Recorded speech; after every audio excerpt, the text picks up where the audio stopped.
de la pausa, voy a contar esa historia en vez de la del dibujo, pues me fue. Ya, ahora sí, comenzamos, estamos grabando, estamos grabando, ahora sí. Me parece que sí, parece que me quedo la duda si estamos grabando o no, porque no me sale nada. Ah, no, dice que está grabando, qué raro, es que no vi la... Sí, está grabando, dice Ya, recording. sí, ya, sí, porque a mí no me salió. Ya, perfecto, pero si a ustedes les sale lo mismo, listo. Ok, comenzamos clase número 9. Ya recordar que habíamos comenzado la semana pasada con el Éxodo y habíamos trabajado ya con la idea de este caudillo, de quién es Moisés. ¿Vale? En la clase de hoy día, como veíamos antes del break, nos enfocaremos en básicamente la sección de Faraón y la salida de Egipto. Probablemente terminemos la otra clase de esto, considerando que es como mitad y mitad, así que yo creo que vamos a avanzar un resto hoy día y vamos a finiquitar la otra semana. Ok, bajo este contexto trabajaremos entonces con estos dos puntos. Primero que todo partiremos con la idea del conflicto con Faraón. Ahora bien, el Éxodo nos plantea esta idea de que el pueblo tiene que ser libertado para una misión. Hay un objetivo por la nación de Israel que ya hemos discutido en el pacto, básicamente, en el Génesis, o sea, con el tema de Abraham. Hay un objetivo. Israel tiene una razón de ser. Pero para llegar a este punto hay un proceso, al punto de la libertad, que tiene que ver un poco con el enfrentamiento ante el carácter de Faraón, esa dureza que él muestra, esa dureza que él tiene, y un poco el por qué se genera esto y las reacciones que esto tiene. Y luego llegamos a una sección que es probablemente de las más conocidas en la Biblia. Es una de las imágenes que uno más ubica, que se ha representado mucho en el cine, en televisión, que como lo dije la semana pasada, el Éxodo tiene mucho de eso, tiene muchas imágenes muy icónicas. Ya voy a saltarme esto porque era una imagen. Ahora bien, antes de eso tenemos que hacer un poquito de contexto.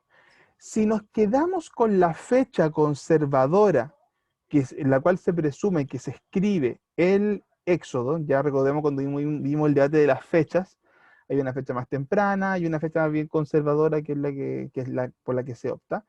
Si consideramos ese parámetro de fechas, hay algunos personajes que son interesantes para mencionar, que serían presumiblemente algunos faraones que estuvieron involucrados en algunos eventos del libro. Digo presumiblemente asumiendo que es la interpretación conservadora de la fecha del Éxodo. ¿Ya?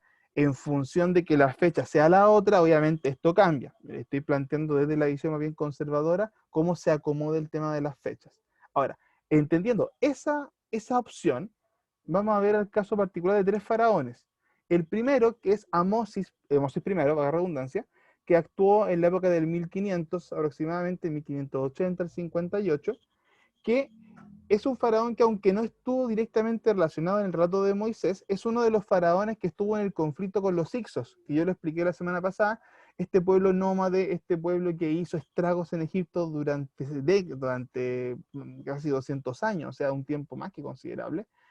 Y básicamente Amosis I fue uno de los faraones que más, llamémosle, aportó, ya que más atacó esta opresión de los Hicsos, y por ende, la consecuencia que este podría traer es que generó, como sale acá, no solo continuó la presión de los Hicsos, básicamente este conflicto, sino que la aumentó, o sea, él puso más presión, tal vez por la ascendencia extranjera de Israel y su gran crecimiento de población. Aquí nos encontramos cuando ya empieza a marcarse la diferencia. Por eso decía yo que el debate que tuvimos la semana pasada, de que independiente de todo, hubo un antes y un después en la opresión que se le pone a Israel, y es en este periodo cuando esa opresión aumenta.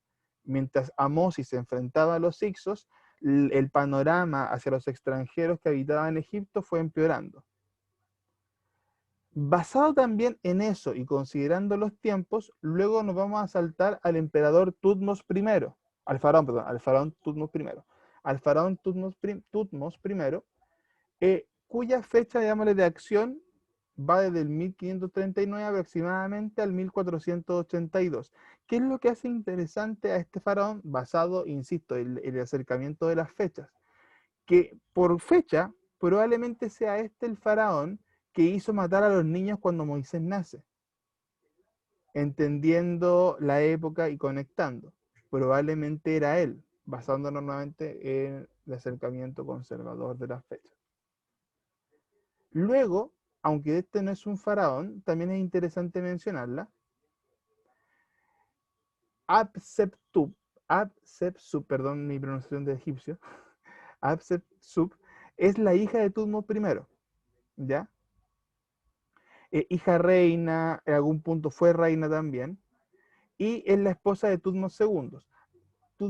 Tumos, no, es Tutmos, perdón, es Tutmos II. Tutmos, ahí lo puse mal, no es Tumos, es Tutmos.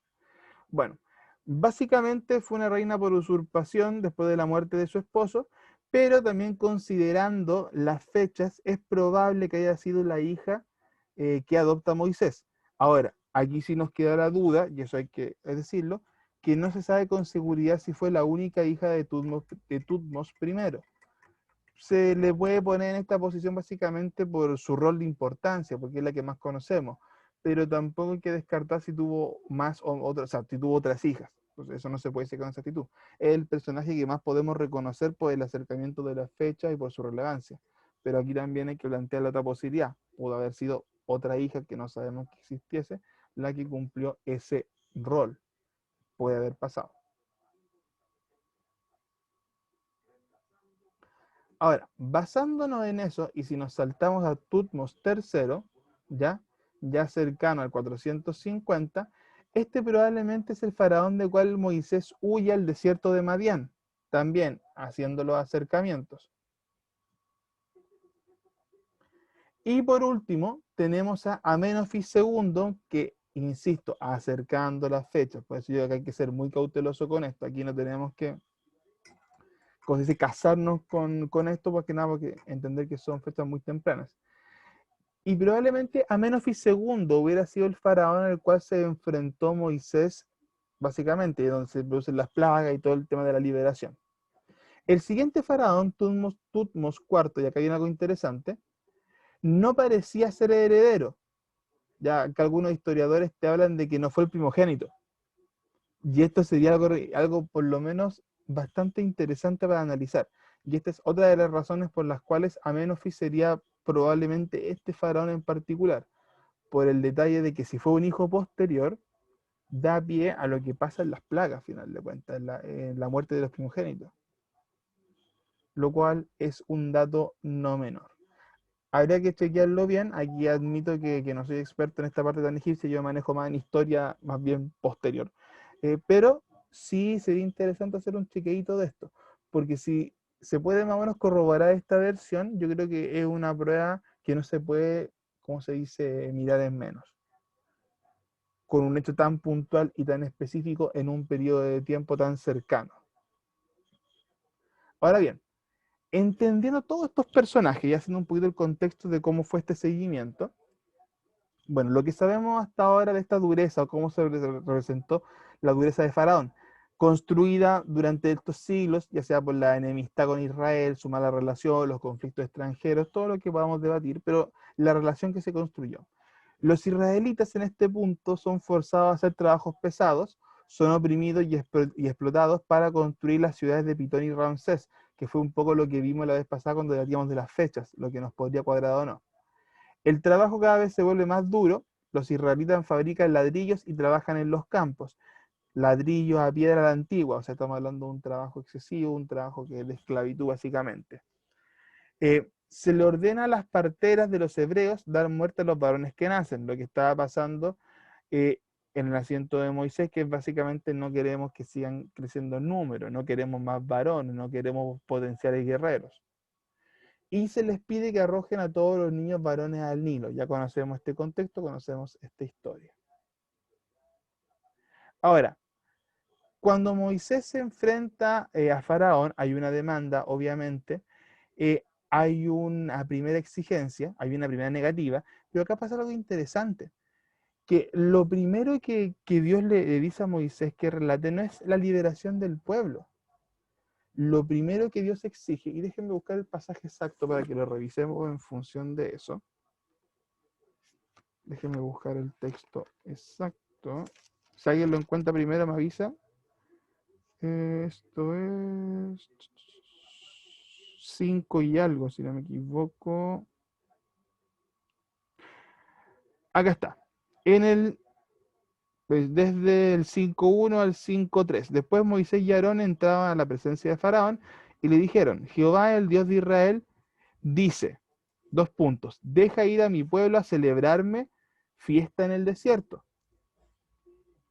Faraón respondió, ¿quién es Jehová para que yo oiga su voz y deje ir a Israel? Lo que hablábamos hace un rato, ¿quién es ese Dios? Yo no conozco a Jehová ni tampoco dejaré ir a Israel. Y ellos dijeron, el Dios de los hebreos nos ha encontrado, iremos pues ahora camino de 3 días por el desierto y ofreceremos sacrificios a Jehová nuestro Dios para que no venga sobre nosotros con peste o con espada. Interesante que considerando la posición de Dios un rato, lo primero que pide es esto. No les dice al faraón, dile que mi pueblo sea liberado. Les dice, dile que vamos a ofrecer sacrificio. Y da hasta un motivo específico para que no venga peste, para que no venga espada. ¿A alguien se le ocurre más o menos por qué podría haber sido esto? ¿Por qué Dios parte por este lado?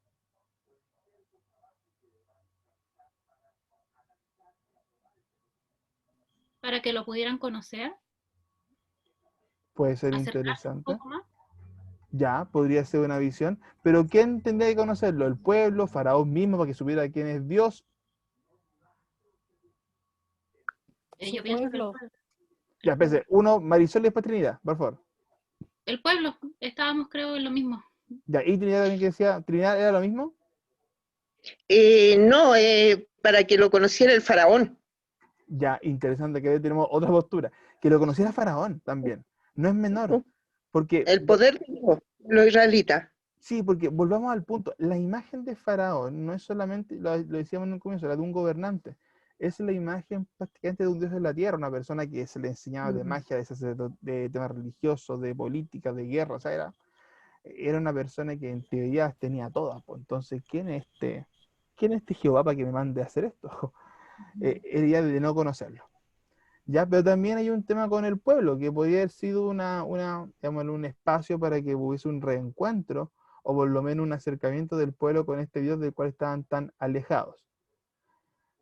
Ahora bien, también es interesante pensar en que Dios sabía que es varón y decir que no. Entonces, como una cosa que es relevante igual considerar. Ahora, hay una reacción de Faraón y los hebreos que no es buena de entrada, es como, ya, porque, ¿qué onda que está pasando acá? Y por último, hay una respuesta de Dios a Moisés, que esta me gustaría que la leyésemos. No sé si Sergio o alguien me puede ayudar. Sergio, que tiene más voces FM que yo, si nos puedes ayudar. Éxodo 6, del 1 al 8.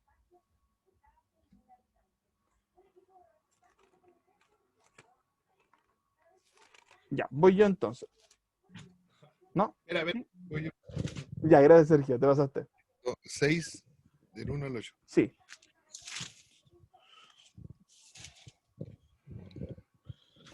Amén.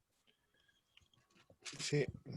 Entonces el Señor le dijo a Moisés, estoy leyendo la versión NTV, Ya, ¿ya? súper, me gusta. Ahora verás lo que haré al faraón. Cuando él sienta el peso de mi mano fuerte, dejará salir al pueblo. De hecho, él mismo los echará de su tierra. Dios también le dijo, yo soy Yahvé, el Señor. Me aparecía a Abraham, a Isaac y a Jacob como el Shaddai, Dios Todopoderoso. Pero a ellos no les revelé mi nombre, Yahvé. Y reafirmé mi pacto con ellos mediante el cual prometí darles la tierra de Canaán donde vivían como extranjeros. Puedes estar seguro de que he oído los gemidos de los israelitas que ahora son esclavos de los egipcios y tengo muy presente mi pacto con ellos. Por lo tanto, dile al pueblo de Israel, yo soy el Señor, te libertaré de la opresión que sufres y te rescataré de tu esclavitud en Egipto. Te redimiré con mi brazo poderoso y con grandes actos de juicio. Te tomaré como pueblo mío y seré tu Dios. Entonces sabrás que yo soy el Señor, tu Dios, quien te ha librado de la opresión de Egipto. Te llevaré a la tierra que juré dar a Abraham, a Isaac y a Jacob. Te la daré a ti como tu posesión exclusiva. Yo soy el Señor. Amén, gracias Sergio.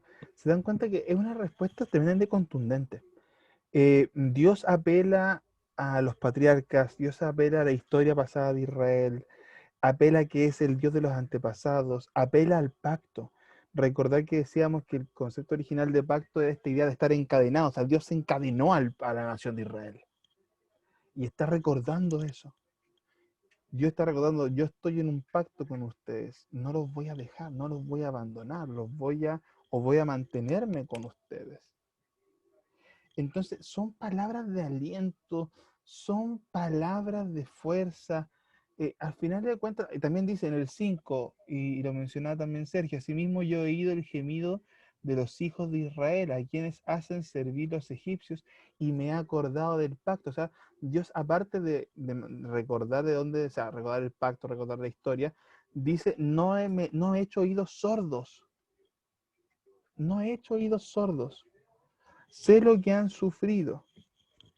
Entonces, es una respuesta contundente. Es una respuesta que, en una visión más bien personal, da fortaleza a Moisés, que había recibido, digámosle, 2 golpes de entradita, como que no. Entonces, fue un poco para recordar quién es Dios, quién es el Dios de Abraham, de Isaac, de Jacob, quién es el Dios de Israel, y lo que él ya había prometido. Que un poco reafirmar el pacto. Ahora, recién justamente lo mencionó Sergio, porque de hecho en la versión Reina Valera habla de Jehová, pero en la versión NTV menciona el concepto correcto, que es el Shaddai, que tiene que ver con la idea del Dios suficiente o del Dios todopoderoso, como también se puede llegar a entender o traducir. Según algunos diccionarios, esta idea significa que es el Dios del cual manan todas las bendiciones y el poder. ¿Ya? O sea, es un Dios del cual no les va a faltar, es un Dios todopoderoso. Y volvamos al concepto que hablábamos en un comienzo, cuando veíamos las objeciones de Moisés. Moisés entendía a qué se estaba enfrentando. Literalmente se estaba enfrentando al más grande imperio del mundo en ese momento.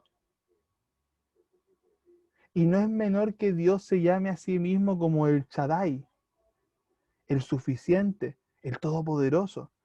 Porque le está diciendo, yo voy a estar aquí, ojo.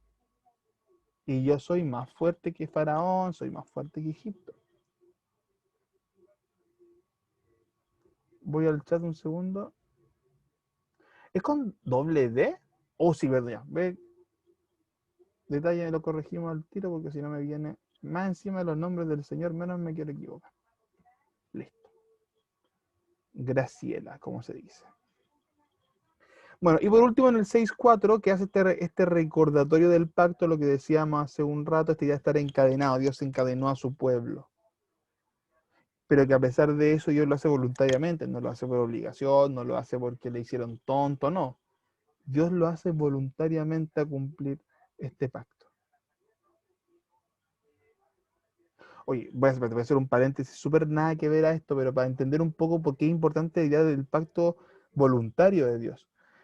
Muchas veces en la cultura y muchas veces en las tradiciones se ve mucho al ser humano que hace tonto a los dioses.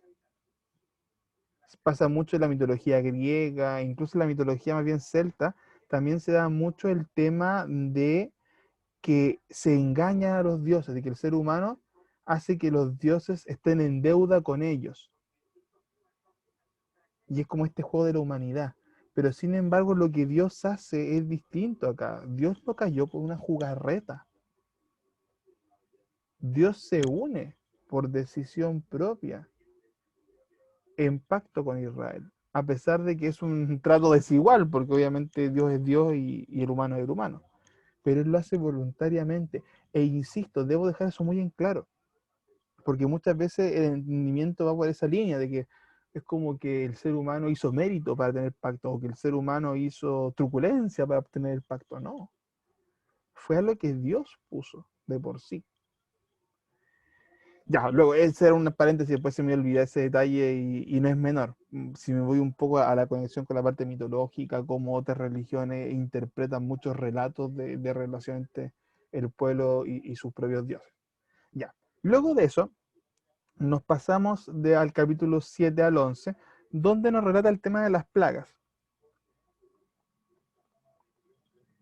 Y como les dije yo, es probablemente una de las imágenes más potentes que uno encuentra en el Éxodo, y de hecho en la Biblia. Las plagas de una u otra forma atacaron el corazón no solo de la gente, sino del mismo Egipto. O sea, las plagas hacen temblar a Egipto, entendiendo que lo llevaron a un punto crítico, a un punto extremo, donde según algunos historiadores básicamente se pone en riesgo Egipto. O sea, este tema de que Faraón termine cediendo, aparte de la muerte de los primogénitos, es por una condición que era complicada para la nación misma. Ya, vamos un poco al concepto de plaga, vamos a ampliar. La palabra más, el concepto original se acerca más bien a la idea de dar golpes o herir. ¿Ya? Ahora, otros dos vocablos que se usan para describirlo tienen que ver con la plaga como una señal o como un juicio. Ambas ideas yo creo que pueden ser bastante compatibles, entendiendo de que es un juicio, es una señal para que Egipto reconozca a Jehová, pero que también es una idea de herir, porque al final de cuentas Egipto termina herido, termina en una condición deplorable.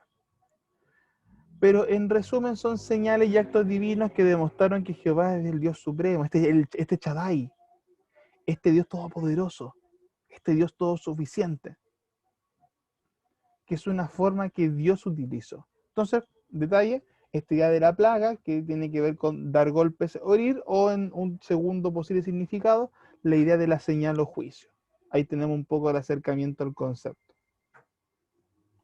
Puede ser como el mismo concepto cuando, recordando la tarea Pero, ¿quién me está hablando? Ahí está Marcela, perdón. Sí, Marcela. Marcela.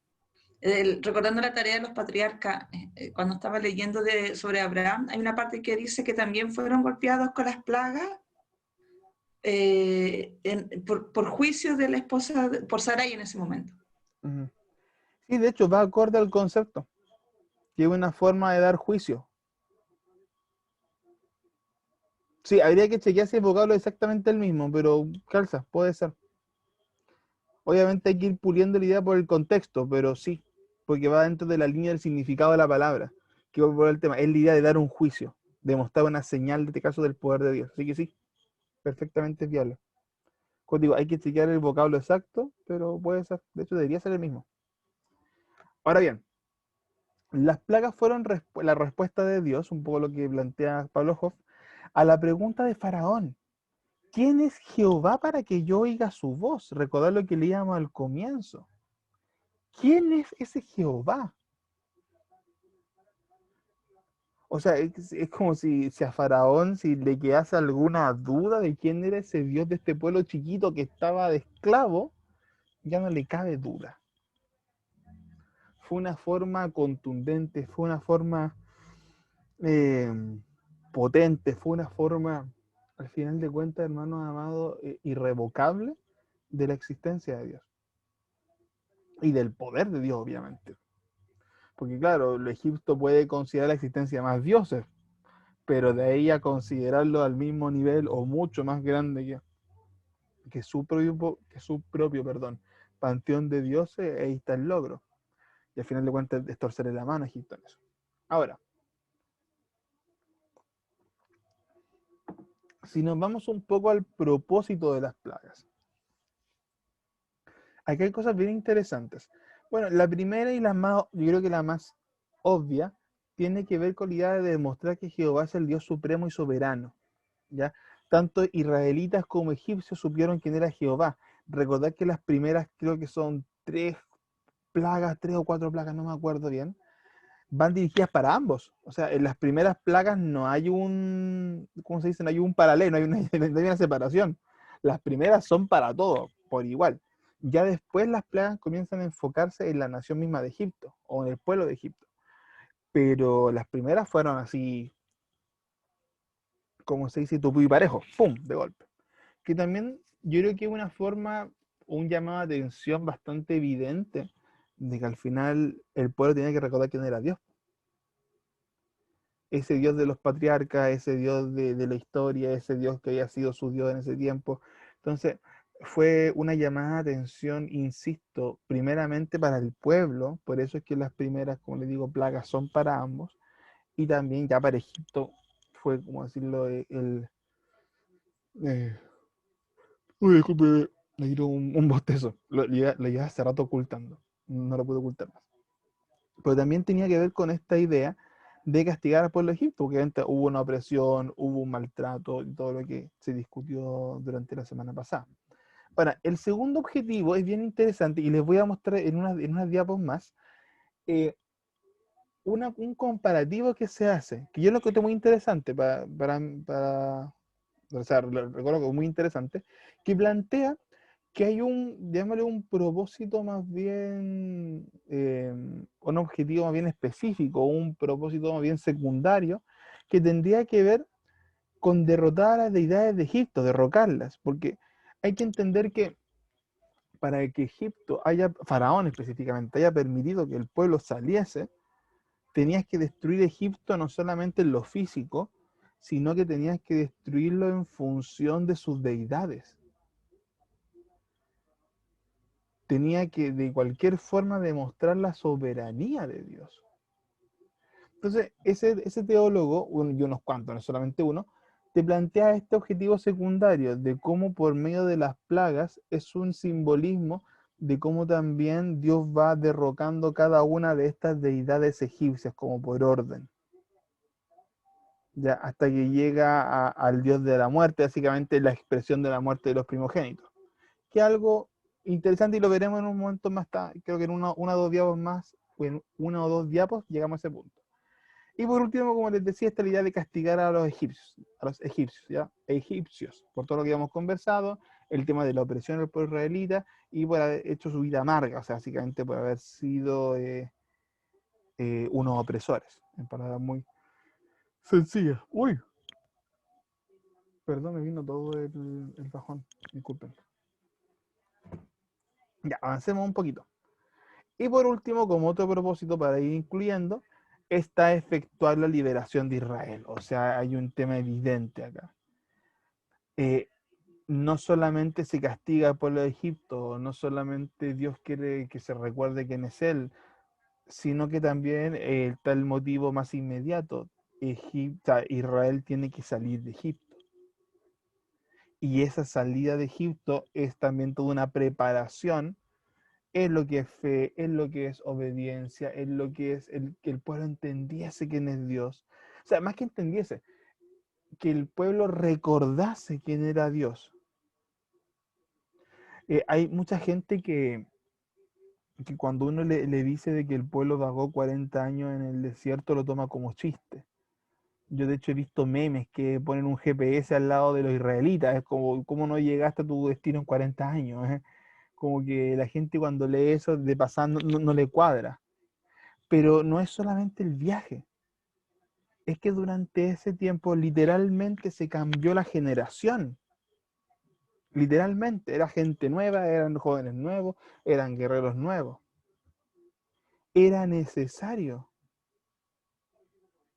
que el pueblo volviese a tener, el pueblo imperfecto, Israel nunca ha sido perfecto, pero por lo menos que volviese a tener en su cultura, volviese a tener en su ADN a Dios.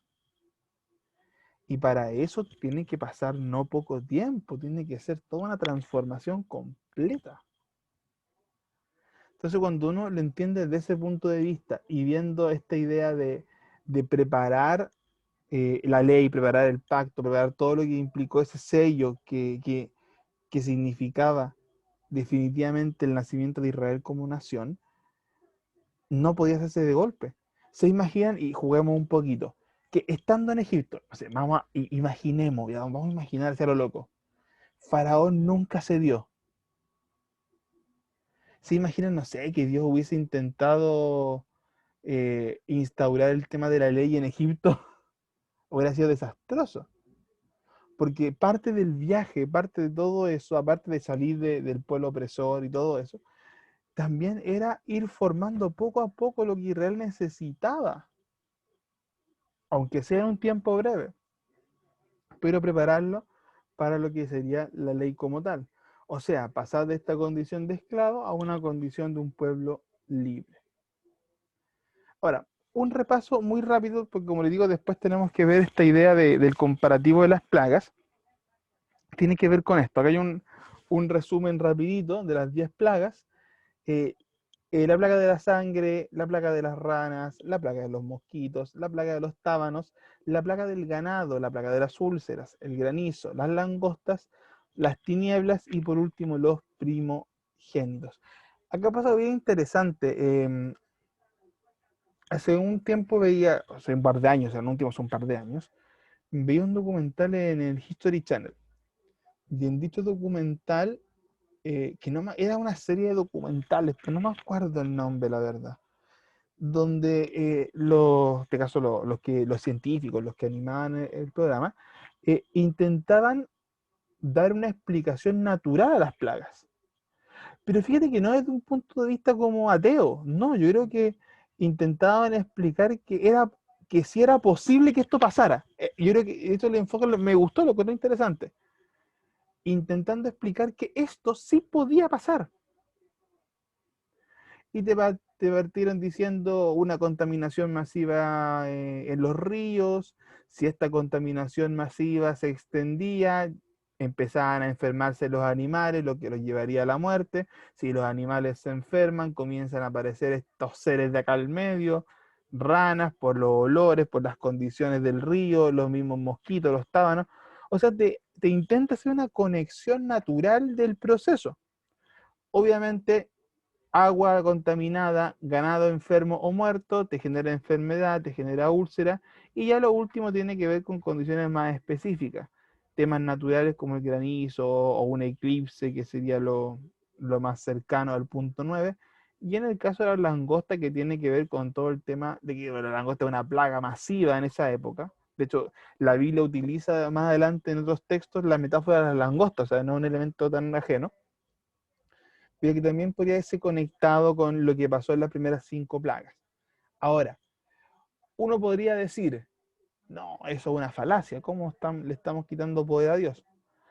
No sé, hermano, yo aquí, independiente de que, bueno, ahí tendríamos que ver la forma en que Dios hizo las cosas, pero que Dios haya usado la naturaleza para esto, no sería algo tampoco imposible, en el sentido de que Dios utilizó los elementos que se habían. Nuevamente una postura interesante, yo no la descartaría de golpe, pero lo que sí nos es relevante, lo que sí nos es importante y definitorio en este punto, vuelvo un poquito acá, tiene que ver con que esto se cumple. Sea que haya sido un movimiento 100% sobrenatural, o sea que Dios hizo aparecer, no sé, mosquitos de la nada, como que haya utilizado la misma naturaleza, como orquestándola, dirigiéndola para que atacase todo en patota a Egipto. Ambos motivos no le quitan objetivo a los propósitos de las plagas. Se sigue cumpliendo cada uno de los puntos que acá se han mencionado. Nuevamente, sea el formato que haya utilizado. Eso para mí en ese sentido no es relevante. Porque al final de cuentas Dios sigue siendo Dios, utilizando algo sobrenatural o elementos mismos que Él tiene a disposición. Nuevamente, un planteamiento que no sé si después alguno va a comentar algo de ahí o no, pero que me llama la atención, que no lo encuentro malo. Nuevamente, creo que es una forma interesante de intentar interpretar lo que ocurre. Ok, vamos un poquito a esto. Esto se lo robé al pastor Alberto y de ahí tuve que buscar la referencia, porque encontré muy interesante este juego con las deidades, que no lo había escuchado de buena primera. Bueno, ellos plantean de que cada una de las plagas, las que revisamos antes, no solamente tenía el objetivo, como les dije yo, de recordarle al pueblo quién era Dios o Egipto y todo eso, sino que también tenía esta idea de indirectamente derroquemos a Egipto derrocando a sus dioses. Entonces te plantea una hipótesis más bien, porque esto no lo menciona en la palabra, te plantea una hipótesis de cómo cada uno de los simbolismos cada una de las plagas representa, además de lo literal, el elemento simbólico del dios egipcio. En este caso te mencionan el agua en sangre como el dios halcón Osiris, que es una diosa o un dios de la fertilidad y la agricultura. Y volvemos al simbolismo de que se nos está muriendo todo, que el agua está contaminada, sin agua no hay fertilidad, o sea, sin agua no hay crecimiento. Las ranas, que en la cultura oriental también es un animal muy asociado con la parte mística. El hecho de pócimas, de brebajes, la rana era utilizada como un animal bastante para el ocultismo. Entonces, que tuviese que ver una invasión de ranas con la idea de los dioses de la magia en Egipto, no es algo tampoco, o sea, es interesante la conexión. Y ahí, cuando termine esto, les quiero preguntar y que me expliquen o que me opinen un poquito si creen que esto es factible o no. Porque esto, como digo, es lo más simpático que he encontrado de la referencia a las plagas. Por último, el tema de los piojos, que en verdad, hermanos amados, ni yo entiendo por qué lo relacionan con Jeb.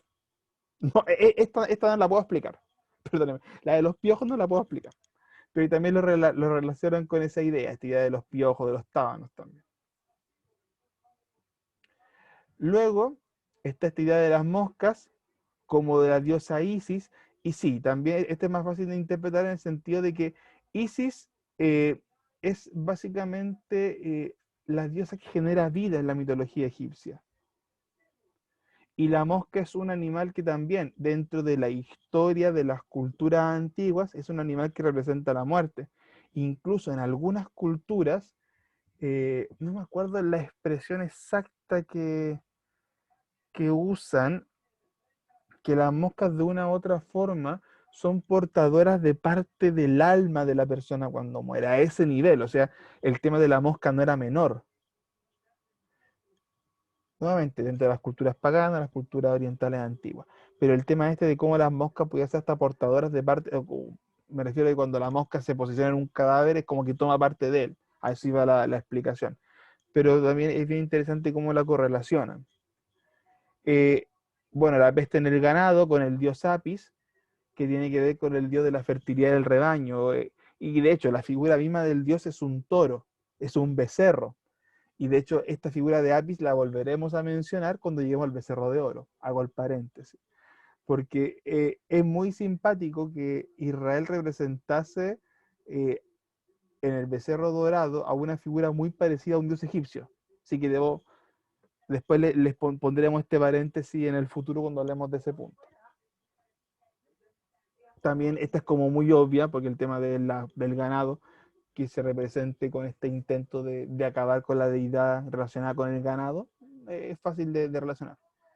Bueno, el tema de las úlceras, que tiene que ver con Set, y básicamente Set es lo más cercano al dios de la guerra de los egipcios. Entonces ver el cuerpo del egipcio, del guerrero, del soldado, de todo el mundo debilitado, también me calza bastante bien con la idea. Déjame pasar para que las veamos todas. Ok, aquí hay un tema interesante. Ni Chu ni Serapis los conozco, he visto imágenes, pero no son dioses muy conocidos. Asumo que la idea de derrotar a un dios del aire tiene que ver con que, si al final de cuentas cae fuego del cielo, el dios egipcio no tiene poder de dominar los cielos, porque al final de cuentas estás permitiendo que tu ciudad sea destruida desde el cielo. Así que apelo más que nada a ese. En el caso de Osiris, que como lo veíamos antes, tiene que ver bastante con el tema de la agricultura, también la langosta, que es un animal que en la cultura antigua y hasta el día de hoy, las langostas arrasan cultivos, arrasan todo. Son unos bichos que de verdad son terribles sus plagas. En algunas zonas de África y de Asia todavía pueden haber plagas de langosta y esa cuestión es muerte de ganado, o sea, de cosecha, es destrucción. Lo arrasan todo. Así que es interesante. Las tinieblas con el dios Ra, el dios probablemente de los más conocidos del panteón egipcio, el dios que representa al sol, oscurezcamos todo, pum, se fue. Y por último, la idea de los primogénitos, que acá, aparte del todos, es inevitable acordarse del dios Anubis, porque el dios Anubis es el dios de la muerte. Entonces, yo lo agregaría específicamente a él en esta interpretación. Como digo, esto no es un texto mío, pero yo agregaría así como un ápice en particular al punto de los primogénitos, el tema del dios Anubis. Por lo menos como hipótesis, porque al final de cuentas es el dios que representa eso. Y ojo que los egipcios tenían un rollo muy interesante con la muerte. Para los egipcios el tema de la muerte no era solamente irse, tenía que ver con ir a otra vida, tenía que ver con ir a otro nivel. Por eso esta tradición de que los faraones se les enterraba con todo, porque tú los estás preparando para su otra vida. Hasta los sirvientes muchas veces los enterraban con el faraón, para que no vaya solo, para que vaya con su gente. Entonces, que apareciese, o de una otra forma Dios, mejor dicho, derrotase a la muerte, matando él mismo a medio mundo, no, es algo bastante potente, bastante potente. Y voy a volver a la película, perdón que vuelva al Príncipe de Egipto, es que me acuerdo mucho de la película. Y justamente cuando pasa la escena esta de los primogénitos, hay una escena muy significativa, que cuando ya muere, bueno, en la historia hay un vínculo más estrecho entre Faraón y Moisés por todo el lore de la película, la trama, pero cuando muere el hijo del Faraón, se ve una escena donde Faraón lleva el cadáver de su hijo, lo lleva ahí en los brazos, e intenta clamarle a Anubis, si no me equivoco es Anubis, porque está frente a una estatua del perro este que es Anubis, eh, y le clama que le trajera al hijo de vuelta. Entonces, no sé si fue muy buena ¿cómo se dice esto? La investigación de amo esa película, lo siento, la adoro, voy a hablar mucho de esta película porque me encanta. Pero es interesante que haga una escena, que obviamente ellos la ponen como película para generar más material, más tiempo. Es una historia, no reemplaza la Biblia, ojo, pero es una muy buena historia contada. Pero no es menor. Lo interesante al final de todo esto es que de una u otra manera Dios pone de cabeza a Egipto, sea como sea, ya sea que, compartamos esta visión de derrocar a Egipto también en sus deidades o no, el tema es que Egipto se puso de cabeza, ese es el hecho. Se calcula que el periodo, perdón, voy a hacer esta última intervención para dejar la palabra abierta para opinar del tema este de los dioses. Se calcula que el periodo que duraron las placas fue un poco menos de un año. Hay algunos que hablan de 10 meses, 9, 10 meses. O sea, de la primera a la décima. No estamos hablando de que todo pasó de una semana para otra. O sea, aquí hay un tema de cómo Egipto tuvo que ir sobrellevando cada uno de los eventos. No fue cosa de un momento. Egipto sintió el golpe.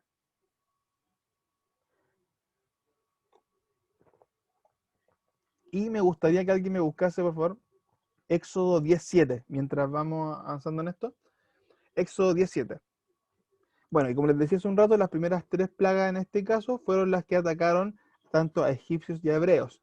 No hubo discriminación, distinción, hasta que ya después de la cuarta en adelante ya hay una división muy marcada de a quién afecta cada cosa. Y por último, esta idea de que las plagas fueron progresivas, o sea, el daño que fueron generando fue de menos a más, hasta el punto de que Egipto casi colapsa. Y de ahí quiero que vayamos al Éxodo 10:7. ¿Alguien lo tiene? Sí, pastor. ¿Qué cosa? No, toco madera, no. No. Bloqueo. Ya, entonces, perdón. Entonces los siervos de Faraón le dijeron, ¿hasta cuándo será este hombre un lazo para nosotros? Deja ir a estos hombres para que sirvan a Jehová su Dios. ¿Acaso no sabes todavía que Egipto está ya destruido? O sea, reconociendo que Egipto estaba para la historia, Egipto ya no daba para más. O sea, ya habían llegado al límite de lo que podían aguantar. Ya, si me falta nada. Ok, déjame, que ver si me falta. No, voy a hacer un paralelo acá para que hagamos un poquito este comentario del tema de las deidades, si es que sale algo interesante. Y no sé, quiero escuchar su opinión. ¿Les parece razonable de que dentro del contexto de las plagas de Egipto también haya este significado o este objetivo de derrocar a Egipto, no solamente en el aspecto general, sino también en el aspecto espiritual de Egipto? No sé qué les parece esa visión, ¿la habían escuchado, no la habían escuchado? ¿Cómo? Los oigo.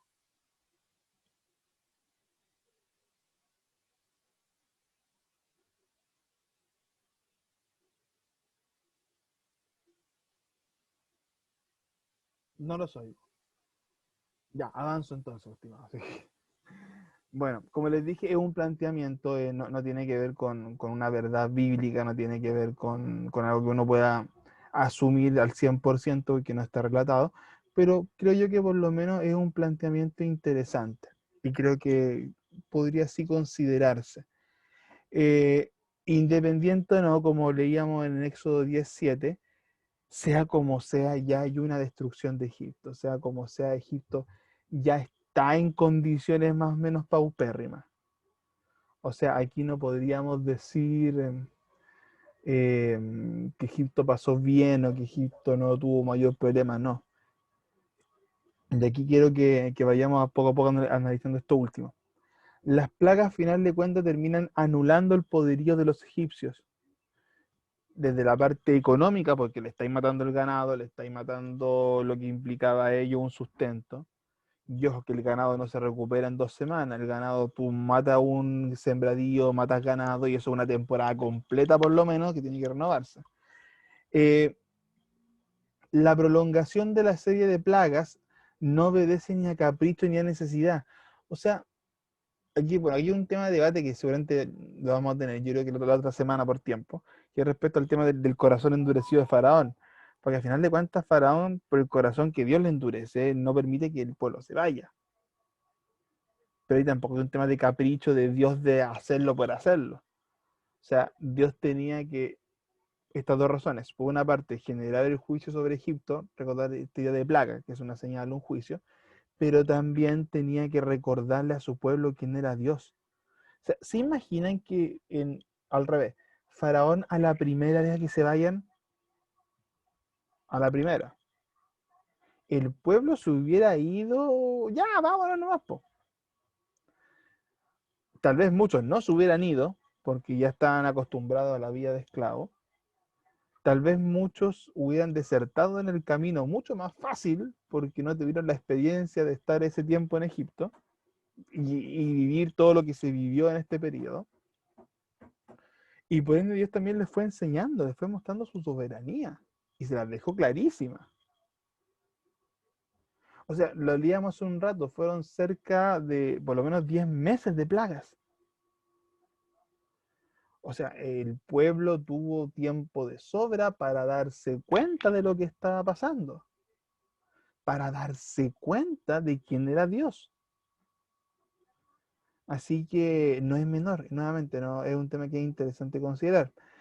Israel necesitaba aprender de Dios, lo que decía recién, tenía que aprender a conocerlo, a ver quién era, a ver su poder, su soberanía. Y también hay un tema interesante que como lo plantea el texto, yo lo visualizo como que Dios puso como que marcó presencia, voy a decirlo así, perdónenme la expresión, es como que marcó presencia. Aquí estoy yo, toma, pa' bandera. Que también es un poco una señal para lo que tendría que ser el recorrido de Israel en la conquista de Canaán, en su establecimiento como nación.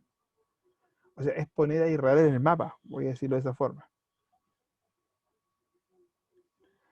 Por último, bueno, esta idea que se conecta un poco con lo que les comentaba recién, que nuevamente es una forma de verlo, que esta idea de los juicios sobre los dioses egipcios nuevamente es acabar con Egipto, no solo en lo práctico, sino también desde el punto de vista espiritual, de lo que ellos representaban. Para Egipto, yo les decía recién, las plagas no fue una simple molestia, puso en jaque la forma de vida de Egipto, puso en jaque a Egipto. El elemento milagroso de las plagas, obviamente, lo que discutíamos en un comienzo, aunque Dios hubiera usado la naturaleza de la forma más normal posible, está usando un elemento a su pinta. Ya, supongamos que Dios hizo las plagas con elementos solamente naturales.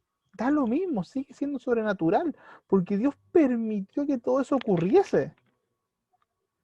O sea, esta serie, llamémosle, de circunstancias, de coincidencias, de preparación para que ese momento se diese, igualmente sigue siendo un milagro, una señal del mismo. Bueno, obviamente hay un tema de providencia, Dios termina protegiendo al pueblo hebreo luego desde cierto punto, ya le da la señal, esta señal acá del dintel de la puerta pintado o manchado con la sangre para proteger a sus hijos. O sea, Dios les fue dando. Esta es la forma, esta es la señal, vayan por aquí, vayan por acá, para resguardarlos. Y también lo que se demuestra que es la soberanía y el poder de Dios por sobre todas las cosas. Que yo creo que es probablemente una de las reflexiones finales con las que uno se queda en este relato. Ya, y vamos a dejarlo hasta acá, que ya son 10:25 y quedamos justo en un punto aparte. Ya, ¿hoy qué pasó? Ahí está. ¿No? Ya, listo. Ya, estimados, consultas, preguntas, dudas, comentarios.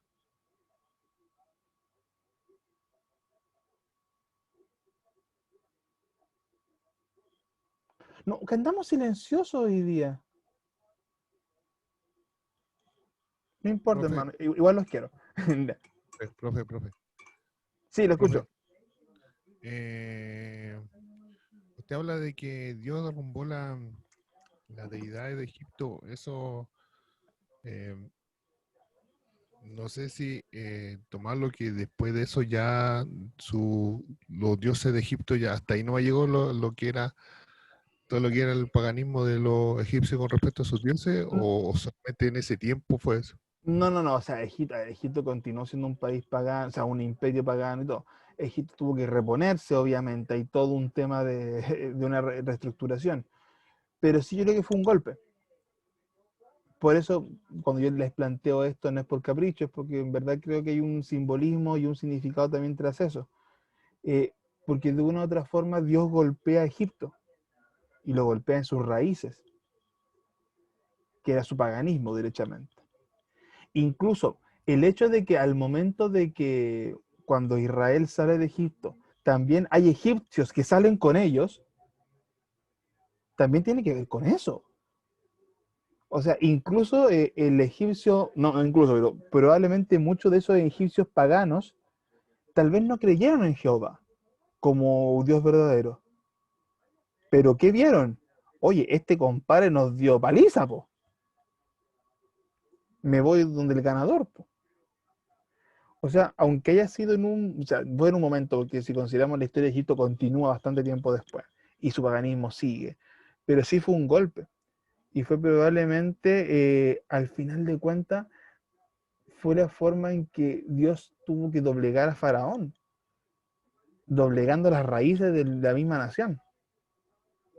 Entonces yo lo veo así, o sea, en la práctica ellos se continuó con un paganismo, pero Egipto tuvo que recuperarse de este golpe que fue potentísimo. Leo a Catherine por el chat. Me hace sentido la frase yo soy el que soy, con el tema de derribar las deidades. Justamente esta idea de reconocer. Yo soy más grande, yo soy todopoderoso. Y sí, por eso digo, yo soy creyente de esta postura, creo que es interesante y que, ojo, de una u otra forma es aplicable hoy en día. Porque cuántas veces cuando uno ha visto que Dios obra un milagro, por ejemplo, de sanidad, Dios también de una forma demuestra por medio de ese milagro que Él es más grande que un diagnóstico, que Él es más grande que una intervención médica, que Él es más grande que lo que diría, por ejemplo, la medicina sobre X tema. Vamos con el tema de la familia, por ejemplo, cuando vemos que Dios hace una restauración en una persona o en una familia, cuando medio mundo te dice de que eso no es posible, ya esa familia está rota, esa persona está rota, en algún vicio, en algún tipo de pecado grave, o pecado más bien, no grave, pero un pecado complicado o muy visible. También, de una u otra forma, Dios también está derrotando a todo lo que está subyacente abajo. Entonces hay un montón de elementos que Dios sigue haciendo y de hecho se los planteo como una reflexión final. Cuando uno ve un testimonio muy potente, tanto de ustedes mismos como de algún hermano en su congregación, en nuestras congregaciones, me incluyo la mía, no es solamente Dios haciendo su obra, es eso, pero es también Dios de una otra forma demostrando su soberanía en el problema de la persona, lo que está atrás del problema de la persona, a la historia de esa persona, al pecado que está por debajo, incluso a un tema del paganismo. Hay gente que llega a la iglesia que es pagana, que tiene otras creencias, que tiene otra idea o visión de Dios, ya sea por la parte más llamémosle de la secta más cristiana, porque existe tío de Jehová, por ejemplo, que al final de cuentas también es un tema que Dios lo saca de ahí. Y todos esos elementos que no va viendo. Entonces, me hace bastante sentido. Y esa expresión de yo soy el que soy, que un poco decía Catherine por el chat, es también la idea que uno tiene que plantear como cristiano. Mi Dios es ese Dios. Es el Shaddai. Y que tampoco se nos olvide. ¿Ya? Porque el Shaddai es el mismo que ayer, es el mismo de hoy y va a ser el mismo en el futuro. Ese Dios que es todopoderoso, que trasciende un problema. ¿Ya? Eso, mis hermanos amados, voy a, para la grabación, la paro desde ahora ya.